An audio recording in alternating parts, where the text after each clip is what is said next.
കേരളത്തിലെ ഹൈന്ദവ വിശ്വാസികൾക്കിടയിൽ പ്രചുല പ്രചാരം നേടിയ മൂർത്തിയാണ് വിഷ്ണുമായ കുട്ടിച്ചാത്തൻ അഥവാ വിഷ്ണുമായ ചാത്തൻ സ്വാമി.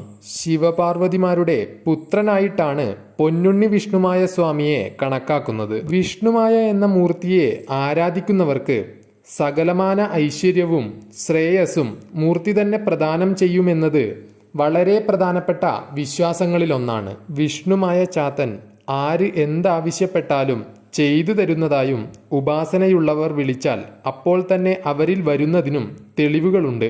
തന്നെ ആരാധിക്കുന്നവരെ സംരക്ഷിക്കാൻ ഈ മൂർത്തിക്ക് മറ്റു മൂർത്തികളെക്കാളും ശക്തിയുണ്ടെന്നും പറയപ്പെടുന്നു. വിഷ്ണുമായ ചാത്തൻ്റെ ഐതിഹ്യം ഇങ്ങനെയാണ്. പരമേശ്വരൻ വനത്തിൽ വേട്ടയാടാൻ പോയപ്പോൾ വനത്തിൽ നിന്ന് മധുരമായൊരു സ്ത്രീ ശബ്ദം കേൾക്കുകയുണ്ടായി. ശബ്ദത്തിൻ്റെ ഉടമയെ തേടിയപ്പോൾ കൂളിവാക എന്ന സുന്ദരിയായ സ്ത്രീയെ കാണുകയുണ്ടായി. അവളുടെ സൗന്ദര്യത്തിൽ ഭ്രമിച്ച് പരമശിവൻ വേൾച്ചയ്ക്കാഗ്രഹിച്ചു. പരമശിവന്റെ ആഗ്രഹം മനസ്സിലായ കൂളിവാക ഭയപ്പെടുകയും അവളുടെ ഇഷ്ടദേവിയായ പാർവതിയെ പ്രാർത്ഥിക്കുകയും ചെയ്തു. കാര്യം മനസ്സിലാക്കിയ ശ്രീപാർവതി അവളുടെ മുന്നിൽ പ്രത്യക്ഷമായി.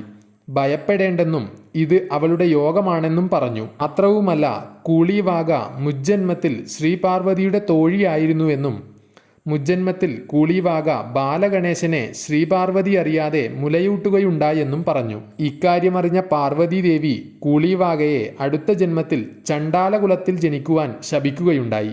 ശാപം കിട്ടിയ കൂളിവാക കരഞ്ഞുകൊണ്ട് ശ്രീപാർവതിയുടെ കാൽ പിടിച്ച് ക്ഷമ ചോദിച്ചു. കോപം മാറിയ ശ്രീപാർവതി കൂളിവാകയോട് ഇങ്ങനെ പറഞ്ഞു: അടുത്ത ജന്മത്തിൽ നിനക്ക് ശ്രീ പരമേശ്വരന്റെ പുത്രനെ മുലയൂട്ടി വളർത്താൻ ഭാഗ്യമുണ്ടാകും എന്ന് വരവും നൽകി. മുജ്ജന്മ കഥ പറഞ്ഞ ശേഷം കൂളിവാകയോട് വീട്ടിലേക്ക് ഭയം കൂടാതെ പോകാൻ പാർവതീദേവി ആജ്ഞാപിച്ചു.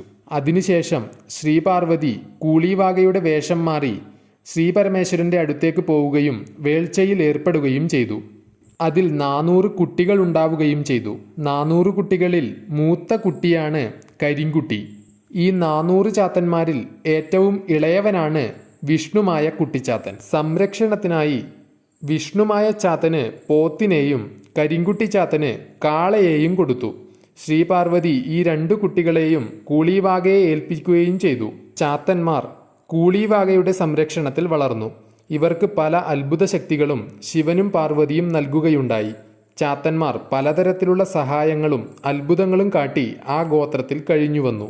7-ാം വയസ്സിലെ ജന്മദിനാഘോഷത്തിൽ നാരദമുനി വരികയും ചാത്തനോട് അവൻ്റെ മാതാപിതാക്കൾ ആരാണെന്ന് പറയുകയും ചെയ്തു. അവരെ കൈലാസത്തിൽ പോയി കാണുവാൻ ഉപദേശിക്കുകയും ചെയ്തു. വിവരങ്ങളറിഞ്ഞ ചാത്തൻ കൈലാസത്തിലെത്തി. അവിടെ ശിവന്റെ വാഹനമായ നന്ദികേശൻ ചാത്തനെ കവാടത്തിൽ വെച്ച് തടഞ്ഞു. ചാത്തൻ അകത്തേക്ക് പോകുവാനായി മഹാവിഷ്ണുവിന്റെ വേഷം മായയാൽ ധരിക്കുകയുണ്ടായി. പിന്നീട് ശിവപാർവതിമാരെ കാണുകയും ആശീർവാദം വാങ്ങുകയും ചെയ്തു.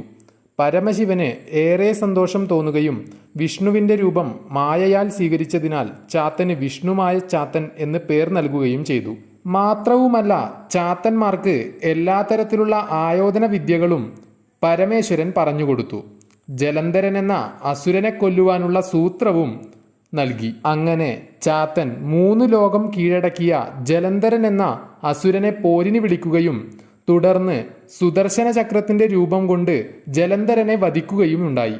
തുടർന്ന് ചെറുമനുഷ്യരുടെ കയ്യാലെ പൂജയും നേദ്യങ്ങളും കയ്യേറ്റ് ഭൂമിയിൽ തന്നെ അധിവസിക്കുകയുണ്ടായി.